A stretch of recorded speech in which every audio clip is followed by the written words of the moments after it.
minum coklat sehat. Even yang menanam sendiri pun tidak pernah tahu bahwa coklat itu Manfaatnya banyak.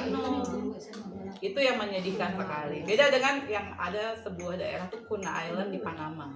Di sana itu orang tuh heran gitu. Kenapa? Karena semua itu nggak ada yang kena stroke, nggak ada yang kena hipertensi, nggak ada yang kena jantung, nggak ada yang kena diabetes. Jadi sampai Harvard University itu meneliti.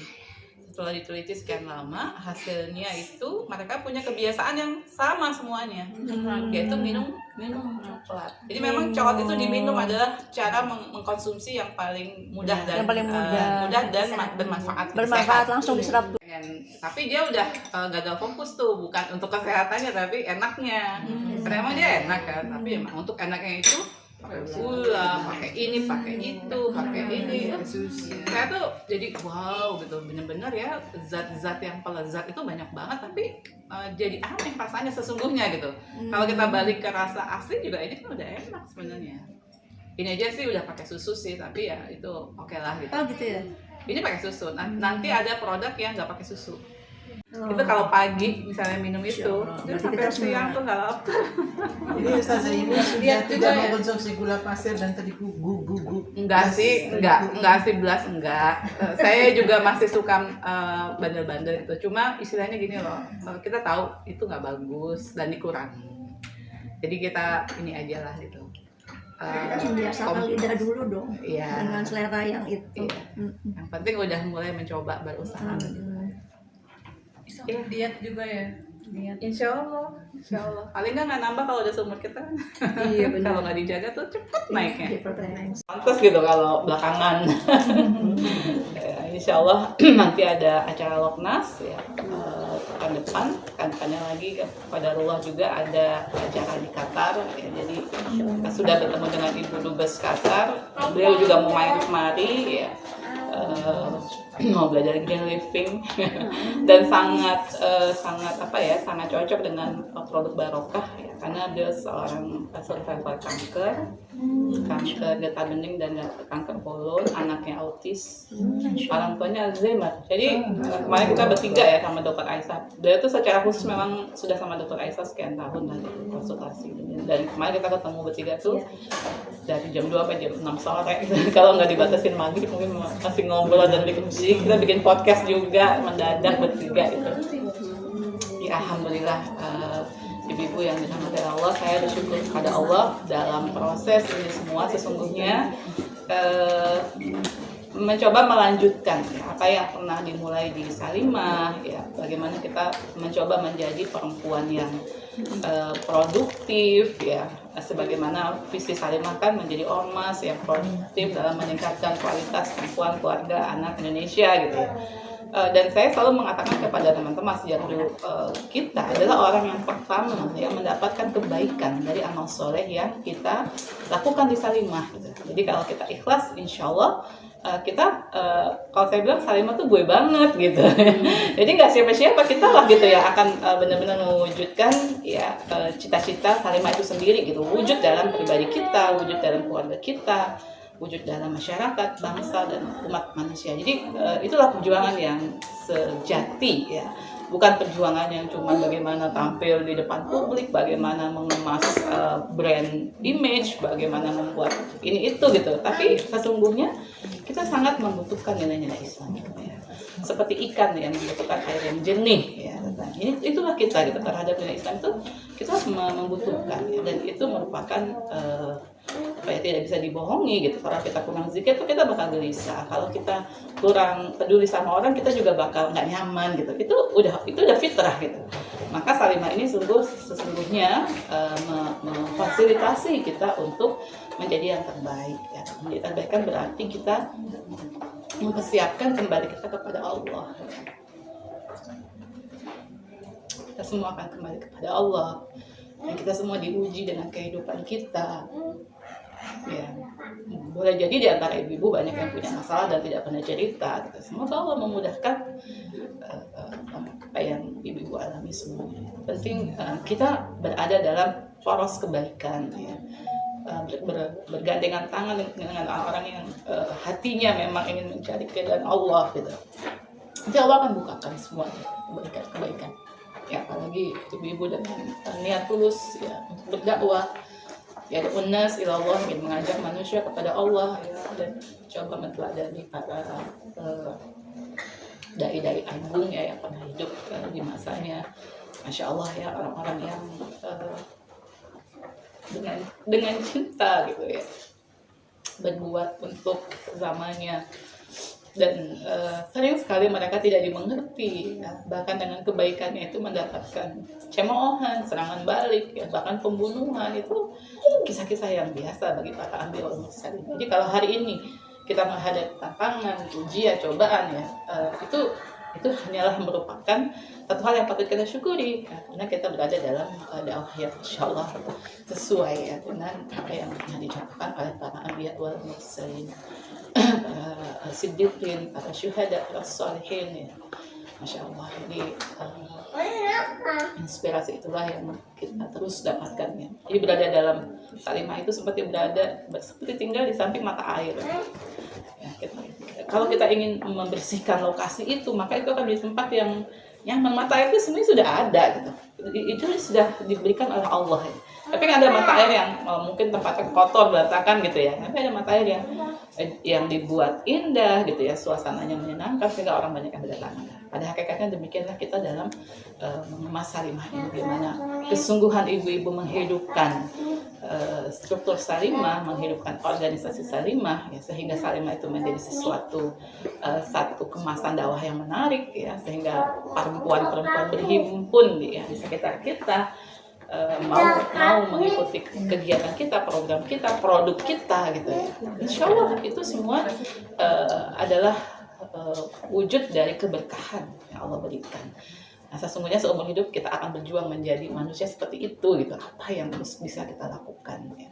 Apa yang terus bisa kita kontribusikan ya, karena memang disitulah Allah menilai siapa kita. Khairun nas anfa'uhum linnas. Baik-baik manusia adalah orang yang paling bermanfaat bagi manusia. Ya, bukan berarti harus paling terkenal, enggak gitu ya. Kadang-kadang orang yang bermanfaat itu nggak dikenal loh sama siapa-siapa gitu, tapi dia bisa memberi pengaruh kepada orang-orang yang berpengaruh gitu. Itu juga manfaatnya luar biasa. Jadi kita juga di satu sisi terus seumur hidup itu mengasah keikhlasan ya, supaya kita bisa menjalani kehidupan ini dengan sesungguhnya gitu, dengan sungguh-sungguh bahagia, dengan sungguh-sungguh apa sih yang benar-benar kita kejar gitu. Kita benar-benar ingin kontributif, apapun yang bisa kita kerahkan dari pikiran kita, perasaan kita, ya kreativitas kita gitu, apapun ya untuk kebaikan sesama manusia secara keseluruhan ya, sehingga Islam akan tampil, akan menjadi solusi ya. Apalagi di sini saya juga sempat diskusi ya dengan kakak yang tinggal di luar, itu dikatakan kalau produk barokah ini sesungguhnya adalah solusi yang nyata bagi dunia yang betapa Barat itu yang begitu kita anggap mereka maju secara manajerial, secara teknis dan lain sebagainya, tapi kolaps begitu saja ketika diserbu pandemi hanya dalam waktu 2-3 tahun ya. Mungkin pelayanan kesehatan tetap baik gitu, tapi mereka banyak masuk rumah sakit jiwa gitu. Oh, gitu ya? Dalam kondisi tidak tentu sedikit saja gitu ya, tidak pasti sedikit saja, itu sudah menguncangkan gitu ya. Maka orang banyak melihat, oh memang benar-benar Islam itu adalah solusi ya. Maka kita melihat berbondong-bondong, kalau ibu-ibu nanti buka di YouTube ada Dr. Sabil Amerika ya, dia itu seorang dai yang Masya Allah orangnya sederhana, tapi bagaimana itu kalau bicara menerangkan Islam, orang-orang Amerika tuh pada dengerin gitu, dan banyak yang masuk Islam. Jadi memang hari ini berbondong-bondong ya manusia itu masuk agama Islam, Insya Allah ya. Nah, apa yang bisa kita lakukan di Indonesia ya semampu kita. Saya itu ngomong besarnya ya, secara pribadi ya, tadi saya benar-benar merasa visi misi Salimah itu menjadi kepribadian saya. Masya Allah, terintegrasi. Benar-benar ingin selalu berkontribusi, dan saya selalu bersyukur pada Allah manakala Allah memberi saya kesempatan berkontribusi. Karena Rasulullah bersabda, nikmatani maghbunun katsirun minan nas. Dua kenikmatan yang kebanyakan manusia itu tertipu ya, as-sihat wal faragh, kesehatan dan waktu luang ya. Banyak orang sehat tapi apa yang mereka lakukan? banyak orang punya waktu luang, apa yang mereka lakukan? Nah, bagaimana ketika kita masih punya kesehatan dan punya waktu luang, kita isi waktu luang kita itu dengan aktivitas terbaik bagi diri kita, terbaik bagi akhirat kita, terbaik bagi keluarga kita, bagi masyarakat kita. Ya, Masya Allah. Maka Rasulullah juga bersabda, min husni islamil mar'i tarkuhu ma la ya'ni, sebaik-baik keislaman seseorang manakala dia selalu mensortir semuanya. Ya, tarkuhu ma la ya'ni, meninggalkan hal yang tidak bermanfaat, baik pikiran yang tidak perlu nggak usah dipikirin. Ya, kalau kita mikirin semua komentar orang, kita bisa istilahnya kayak naik mobil itu melihatnya spion terus gitu. Nggak maju-maju ya kan, kalau naik mobil itu kan antara spion tapi juga ke depan gitu. Oke, spion ini ya. Oke, di belakang kayak gitu. Tapi bukan berarti ngeliat ke atas terus gitu. Nanti kita nggak akan maju ya. Ada rem, ada gas. Kalau ngerem terus nggak maju ya kan. Kalau ngegas terus bahaya juga gitu. Masa ada orang lewat kita gas juga gitu. Jadi subhanallah gitu, disitulah gitu ya. Bagaimana kita selalu mencoba mencerna mana yang bermanfaat, mana yang harus kita tahan ya. Pikiran apa yang perlu kita kembangkan ya, perasaan ya, perkataan, perbuatan ya, amal soleh. Semua itu penuh dengan pilihan. Kita diberi kesempatan Allah untuk memilih. Ya. Maka sebaik-baik keislaman seseorang itu kalau dia semakin pandai mensortir aktivitas terbaik. Dan karena kalau kita merasa sudah melakukan yang terbaik, ya sudah, tawakal Allah. Fa idza azamta fatawakkal 'ala Allah. Nah, ibu-ibu sekalian, dalam perjalanan waktu ya, mungkin saya cerita sedikit ya. Memang saya itu dulu seperti dokter Yuli dulu ya, pengen jadi dokter. Tapi Allah Maha tahu. Kenapa saya pengen jadi dokter? Karena saya itu berada di tengah lingkungan orang yang berdakwah. Ya, Bapak Ibu. Banyak tuh hampir. Saya tuh dulu kalau jalan-jalan tuh ikut muhibah dakwah. Di rumah itu nggak pernah sepi dari aktivitas dakwah. Jadi rumah saya bukan kayak rumah gitu. Buat pengajian hari Senin, hari Selasa, hari Rabu, malam, sore, pokoknya gitu deh gitu. Tapi entah bagaimana saya itu punya perenungan ya, ini perenungan seorang anak yang berkembang di usia remaja itu, kok saya kepengen berdakwah tanpa kata-kata. Jadi niat saya memang saya ingin berdakwah, tapi saya nggak mau ngomong, saya mau berbuat aja.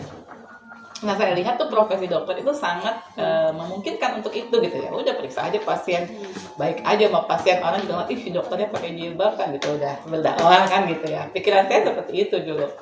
Qadarullah ternyata memang saya harus tetap berkata-kata dalam berdakwah. Didoain sama orang tua ya. Jadi saya tidak merasa cita-cita saya tidak terkabul gitu, karena yang ini kan dakwahnya gitu. Saya ingin berdakwah dengan tidak berkata-kata. Tapi qadarullah saya berdakwah dengan berkata-kata gitu. Karena mungkin Allah Maha tahu ya. Dari kecil kan ilmu yang tidak disadari itu, kalau orang bilang iladuni bukan iladuni ya, karena setiap hari kan orang tua ceramah gitu.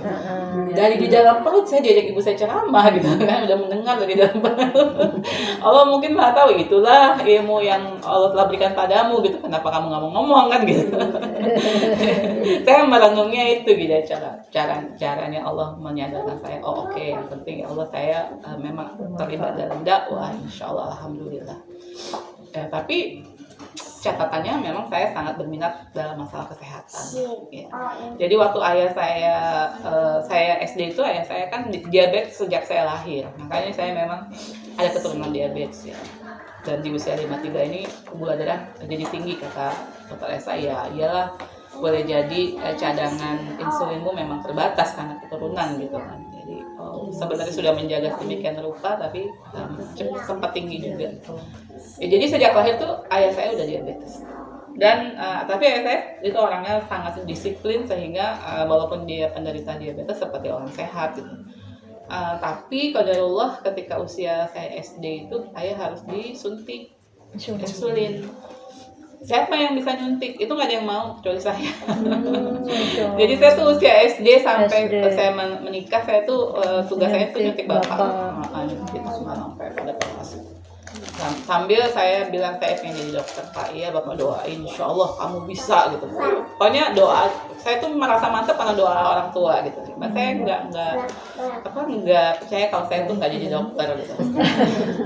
Karena ada apa ya, kecelakaan kecil juga. Jadi saya tuh waktu itu nggak kayak sekarang ya informasi. Jadi milihnya itu pertama FKUI, kedua FKUGM. Nah, saya waktu itu ada istilah diberi kesempatan hanya di angkatan saya itu. Saya nanya ke panitia itu untuk FPSN. Ini maksudnya diberi kesempatan itu nilai kamu tuh masuk buat UI tapi tidak ke FKUI. Cuma kamu FKG aja, kamu masuk gitu. Kamu yang lain lah gitu. Kenapa kamu langsung FKUGM gitu? FKUGM itu saat itu di atas FKUI gitu. Jadi sia-sia kalau kamu yang kedua milih FKUGM gitu. Terus waktu itu kita boleh masuk semua apa sih kayak akademik perawat, akademik gitu di bawah Depkes tanpa tes waktu itu karena masuk situ istilahnya diberi kesempatan. Ya saya sih selalu ya itu semua udah takdir Allah ya. Iya. Walaupun dia sih udah masuk peringkat itu masuk tuh pas tes ya sih udah yang paling murah bayarnya gitu. Tapi sama bapak ibu ya sih itu mahal gitu mahal dan kamu bisa berapa belas tahun kuliah di sana. Jadi saya benar-benar anak orang tua gitu, jadi orang tua saya langsung daftarin waktu itu ke sebuah kampus, jadi saya masuk aja. Terus ya demikianlah selanjutnya gitu. Jadi saya membawa mimpi cita-cita saya itu dalam sikap hidup. Jadi saya orang yang sebenarnya sangat perhatian terhadap masalah kesehatan. Itu mungkin riwayatnya, jadi ini bukan dokter, bukan dokter. Jadi masuknya UI tetap Bu ya? Ya di UI tapi bukan fakultas kedokteran. Ya jadi itu riwayat gitu. Kenapa saya kok perhatian sama PCO gitu. Anak-anak tuh kalau waktu sakit waktu kecil dulu itu saya kayak waktu Salma dan Sofi sakit, Sofi duluan masuk rumah sakit. Sofi tuh waktu kecil kan kurus banget, dirawat 4 hari terus sembuh pulang, terus nggak berapa lama sama sakitnya. Saya langsung nak mau pakai obat umi apa masuk rumah sakit sama apa masuk rumah sakit kayak kemarin adikmu tuh pakai obat umi aja, maksudnya tuh PCO segala macam ini zaitun gitu lah secara tradisional. Alhamdulillah 4 hari juga sembuhnya sama gitu. Ya, jadi ya artinya kadang-kadang perhatian kita terhadap hal-hal seperti itu tidak diduga gitu ya, bukan tidak diduga, maksudnya gini, saya melihat kita ini masyarakat modern ini banyak terjebak dengan industri kepentingan industri, atau industri makanan, dua industri farmasi ya. Mungkin kalau industri farmasi itu bukan kapasitasnya untuk bicara, walaupun sudah banyak yang bicara, tapi paling tidak industri makanan lah. Bagaimana mereka menjadikan gula itu sebagai konsumsi yang luar biasa gitu ya. Pernah di sebuah acara show di Amerika itu si pengisi acara itu bawa sedorongan gula, sedorongan yang kayak buat bawa semen itu. Dia bilang inilah konsumsi gula anak-anak Amerika setahun, sebanyak ini. Sebanyak itu gitu. Kenapa? Karena memang di semua makanannya itu gula. Ini saya sudah buktikan ketika pertama kali produk bin yang murni itu mungkin 70% ya. Yang saya kasih itu menolak. Bukan suruh beli loh, ngasih gitu. Mengatakan nggak sanggup, pahit gitu. Artinya ya itulah rasa yang ada. Tapi alhamdulillah dengan izin Allah kita masih punya juga produk gula sehat. Maka ini pun tapi masalahnya nggak perhatian, orang tuh manis tuh nggak jadi masalah gitu. Gula putih itu sesungguhnya sangat jahat gitu, tapi orang nggak peduli gitu kan, nggak peduli, mungkin juga kurang info, mungkin juga kurang ngobrol gitu ya. Saya dapati itu salah satu ciri ibu-ibu di Indonesia itu ignoran gitu, baik yang pendidikan rendah di desa-desa maupun yang pendidikan tinggi di kota-kota. Itu sama, anaknya kurang gizi. Jadi kalau yang anak-anak bahkan di luar negeri ya, saya ketemu beberapa anak tuh yang hobinya banget tuh makan permen.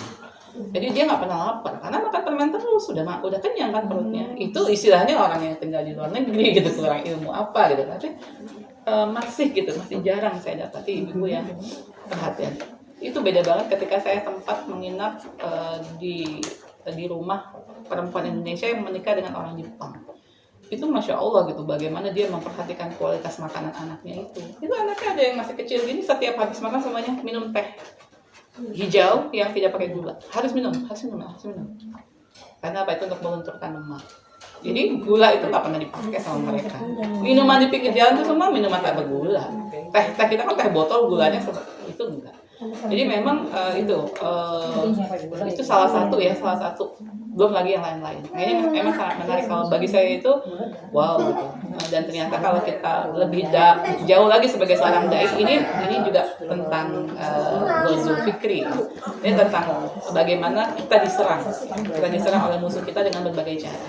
Tidak hanya dengan tank tapi juga dengan makanan yang kita makan sehari-hari. Dan itu sangat efektif untuk melemahkan generasi kita. Nah, jadi ini harus menjadi perhatian dan pemikiran. Itulah yang kita lakukan di Salimah selama ini secara bertahap ya. Walaupun saya melihat kita masih sangat terbatas. Nah, jadi termasuk masalah coklat ini ya, kajiannya sih panjang dan lebar ya. Kalau mau diomongin panjang dan lebar, tapi intinya tadi Indonesia hasil coklat nomor 3 di dunia loh. Nggak main-main gitu. Tidak semua negara itu bisa tumbuh coklat. Indonesia itu penghasil ketiga di dunia ekspornya. Tapi kenapa ya orang Indonesia itu tidak akrab dengan coklat gitu. Selalu kita kalau keluar negeri pulangnya bawain coklat ya gitu. Coklat Belgia, coklat Swiss, coklat dada gitu kan ya. Ibu-ibu tahu nggak waktu saya ke sebuah daerah di kabupaten di Lampung itu saya berbicara dengan dinasnya. Katanya ini coklat-coklat yang dari sini dijual kemana? Ini paling banyak ke Belgia dan Swiss. Jadi ini yang dibilang Belgium coklat itu sebenarnya tapi itu Bu, saya tuh sudah langsung ketemu lah dengan sebuah penduduk di sebuah bukit ya, pegunungan itu yang semua tidak ada yang menanam coklat, semua. Yang punya tanah maupun yang tidak punya tanah. Yang tidak punya tanah apa sekitar rumahnya paling nggak 4-5. Kenapa? Karena buat pohon coklat itu sangat ekologis. Jadi kalau ditanam dia tuh subur, daunnya banyak dan jarang jatuh. Jadi kalau dibawa ke Jakarta tuh bagus karena daunnya banyak kan, oksigen kan. Nah buahnya pun demikian. Buahnya tuh saya sendiri punya di kampung tuh si Akram yang nanam. Kita beli waktu itu di tempatnya suaminya Sofi, 4 tahun aja itu berderet buahnya 20 saya. Jadi sebenarnya itu mudah dan mudah banget jadi duitnya. Kenapa? Karena si yang namanya pengepul tuh keliling setiap hari. Jadi orang itu cukup dijemur, udah dibeli. Tapi berapa dibelinya? 15, 20, 30 ribu sekilo. Itu informasi itu sudah sekitar 20 tahun yang lalu di kepala saya, 10 tahun yang lalu. Pokoknya ada gitu ya informasi itu. Nah, kenapa kok jadi sekarang gitu? Nah, ini ada triggernya. Triggernya itu ketika saya kena COVID, pokoknya semua usaha untuk meningkatkan imunitas ya. Nah, termasuk ada yang menawarkan saya coklat, itu masih ada di situ saya taruh. Saya disuruh beli coklat. Saya nggak usah diterangin, saya tahu coklat memang bagus. Memang dia flavonoidnya tinggi, dia untuk imunitas bagus. Oke, ini Bu, ini perusahaan yang sangat berkualitas, dia pakai teknologi standarisasi Amerika. Pokoknya kandungannya bagus, asli. Oke, berapa harganya? 100 gram 600 ribu. 100 gram 600 ribu. Berarti 1 kilo berapa? 6 juta. Tadi di kampung dijual berapa? 15.000. Itulah yang membuat darah saya bergejolak. Sebagai seseorang yang memahami sedikit informasi saja ya, dari situ ya, saya istilahnya orang di kampung saya itu kayak pada nanam gitu ya, dibawa, dijual segitu. Terus orang ini perusahaan ini membawa, coklat tuh bermanfaat bla bla bla. Harganya 100 gram 600 ribu. Dan itu sudah banyak yang beli loh.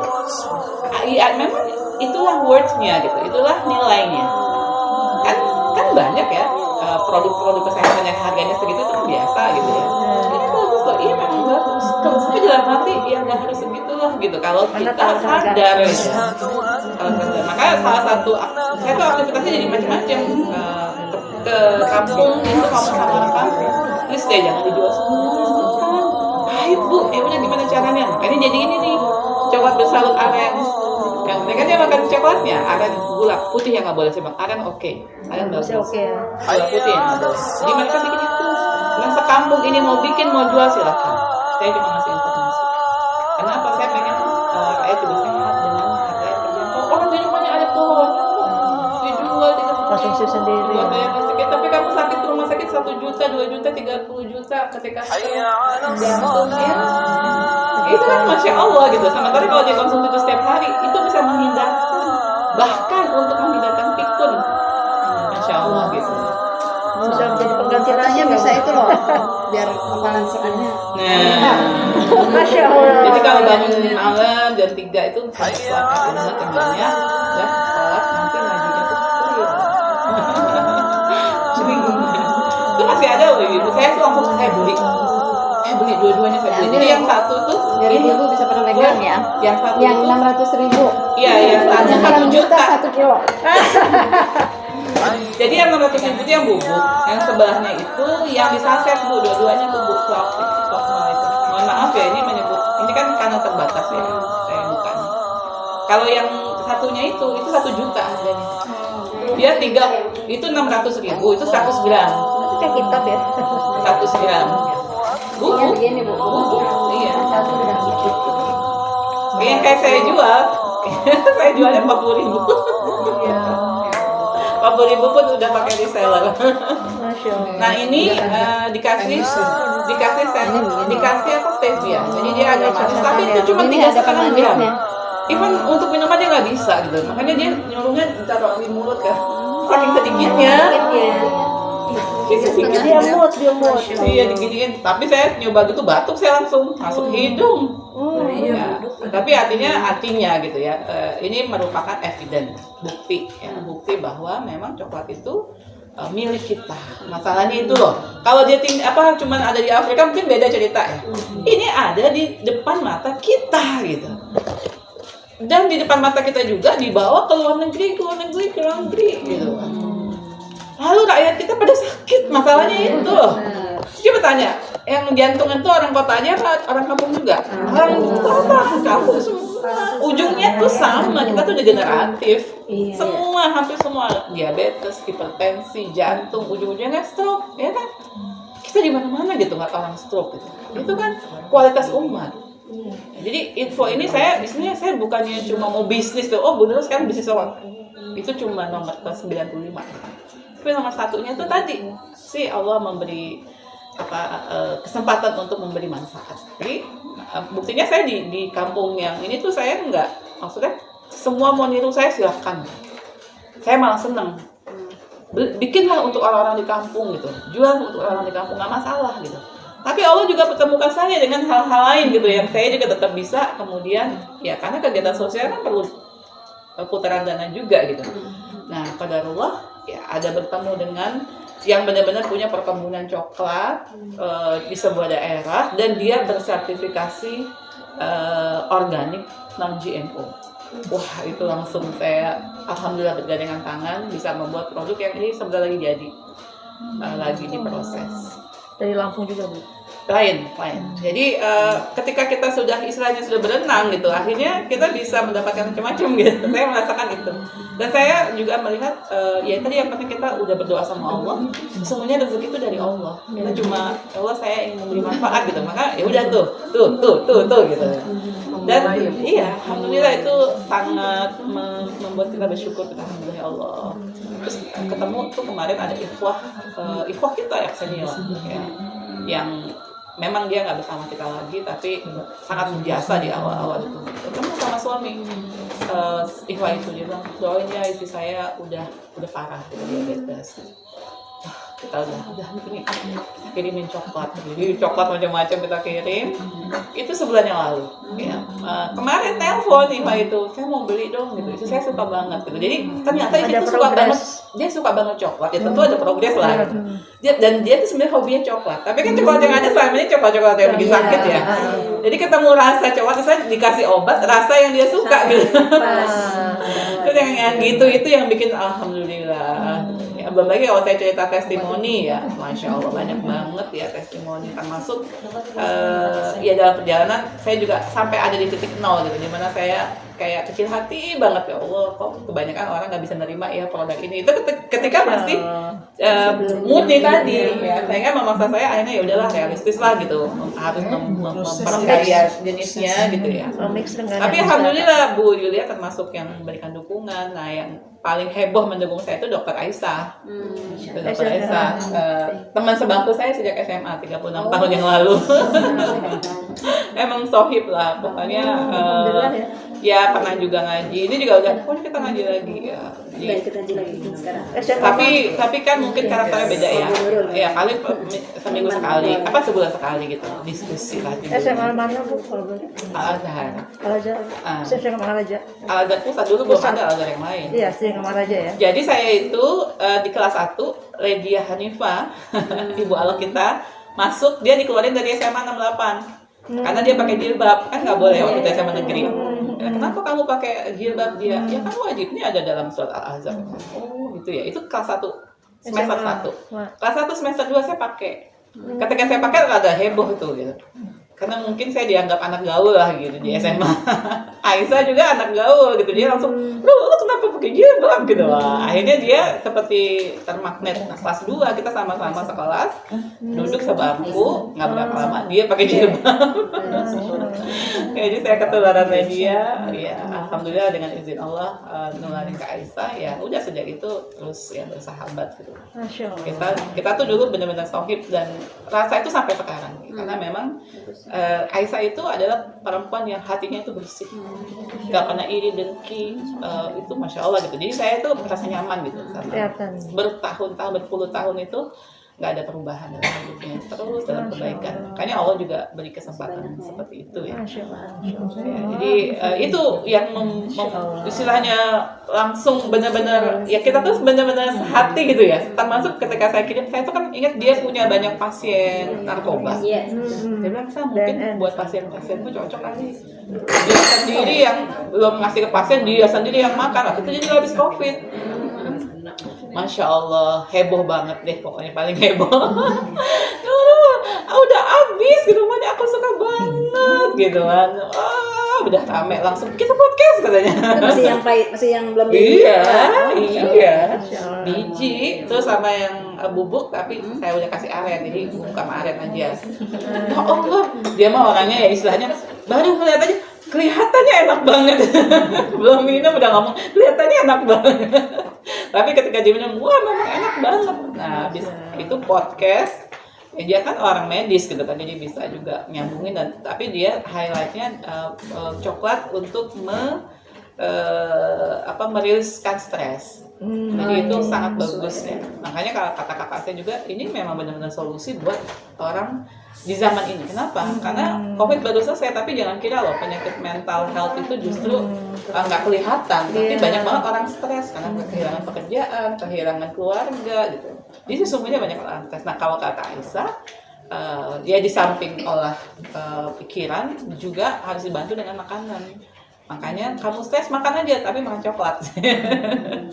Nah yang menarik dengan makan coklat, yang lain jadi lebih sedikit. Jadi masya Allah ini udah testimoni juga nih adik ipar saya Bu Yulia, laki-laki umur 30 tahunan. Dia tuh anak gaul lah, teman-temannya ya anak gaul gitu. Dia itu pas ketemu setelah sekitar 3 bulan gitu, Mbak bajuku udah ganti semua katanya. Jadi itu celananya kegedean, kalau saya kegedean anak laki loh. Terus komunitas dia itu langsung pada langganan semuanya. Iya, dah. Coba Dok, kamu tulis semua usianya dan berat badannya awal, nanti setelah 2 bulan bagaimana perkembangannya. Jadi mereka serius banget. Nah itu benar-benar nggak mau kecuali makan yang nips. Nanti ada yang hancuran. Jadi awalnya kan ini produk dari masyarakat. Terus dalam perjalanan saya bertemu dengan pabrik mini, alhamdulillah. Jadi yang punya Pemda itu punya pabrik mini. Jadi ceritanya Pemda itu dihargai sama pemerintah pusat, dikasih satu perangkat pabrik coklat, harganya miliaran. Tapi itu benar-benar lip service bahwa mereka punya, tapi nggak berfungsi gitu.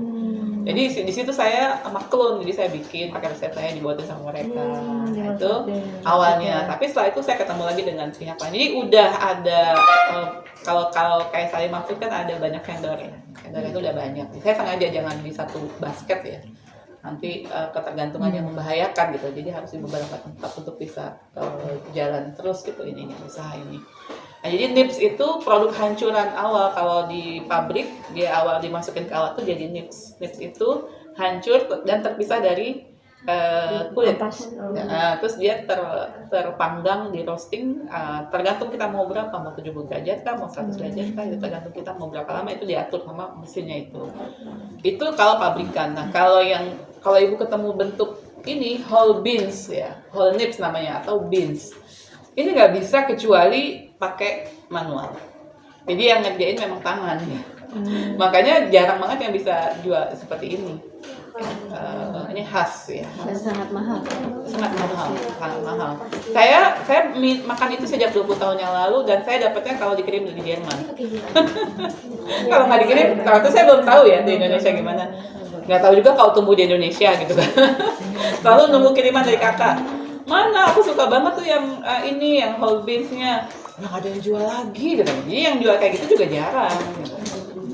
Nah itulah ibu-ibu singkat cerita. Saya bersyukur Allah beri kesempatan untuk meng-highlight ya sesuatu yang sebenarnya tinggal kalau bahasa Jawanya digatuk-gatukkan gitu kan. Oh Indonesia tempat tumbuhnya gitu. Oh kesehatan tuh belum menjadi perhatian, masih coklat itu makanan enak, mewah gitu, lezat gitu kan, nggak peduli ingredientnya macam-macam yang membahayakan, akhirnya dia tidak berfungsi untuk kesehatan. Padahal kalau dari sisi kesehatan kan manfaatnya luar biasa ya di makalah yang ibu pegang itu makalah. Ini jadi prestis aja ya. Iya. Kalau itu ya dia berdasarkan uji klinis segala macam, tapi tadi di tangan kapitalis dia menjadi sangat mahal. Jadi saya terus terang dan di satu sisi ya perjuangan ekonomi kerakyatan itu juga menjadi kita saling banget kan gitu maksudnya. Yang memaksa saya membuat sistem bahwa saya nggak mau MLM, saya nggak mau jual produk asing. Itu prinsip saya. Makanya mungkin saya bisa beli ya produk asing yang mahal-mahal itu, tapi saya ini kan juga mikirin masyarakat gitu. Saya bukan orang yang kapasitasnya cuma mikirin diri sendiri pribadi gitu. Saya sedih kalau saya bisa beli obat mahal, mungkin jutaan saya kebeli gitu, minta uang sama abinya gitu, tapi siapa yang mau mikirin istri tukang beca? Siapa yang mau mikirin istri nelayan gitu? Siapa yang mau mikirin istri orang-orang yang nggak punya penghasilan gitu? Bangunan gitu. Iya, kalau kita punya produk yang ramah kantong kan istilahnya ya kita bisa berbagi, kita juga bisa menjual kepada mereka juga kebeli, dan ternyata masya Allah gitu orang Indonesia itu udah banyak banget langganan produk-produk asing gitu. Dan yang penjualnya itu tergerak untuk membeli karena apa? Karena tadi ada fee untuk distributor. Saya pikir long term ya Indonesia ini sedang mengalami fase deindustrialisasi kan. Artinya semua industri itu gulung tikar. Kalau internasional menjadikan Indonesia ini karena masyarakatnya banyak dijadikan pasar. Gimana caranya jadi pasar aja, nggak usah menjadi produsen. Satu itu ya, jadi konsumen. Kedua kalau dia punya barang jual raw material. Apalagi yang bagus ya. Raw material ya kayak coklat ya. Dibeli aja tuh raw material, murah kan, murah meriah gitu. Entar dibikin sama dia dijual lagi kemarin. Wow gitu. Belgium coklat berapa gitu kan. Kita udah beli mahal banget gitu. Tapi ketika ngejual raw material itu selalu begitu. Jadi itu pembodohan sama saya. Jadi Dr. Aisyah kan juga gitu. Beliau tuh sekarang diundang banyak untuk meluruskan kembali gitu dan mencegah LGBT. Ya, itulah sedikit ya saya coba jalankan dari yang saya dapat dari Salimah. Alhamdulillah, semoga memberi inspirasi, semangat juga buat ibu semua di DKI. Kita menunggu ya DKI lebih go, Salimah go.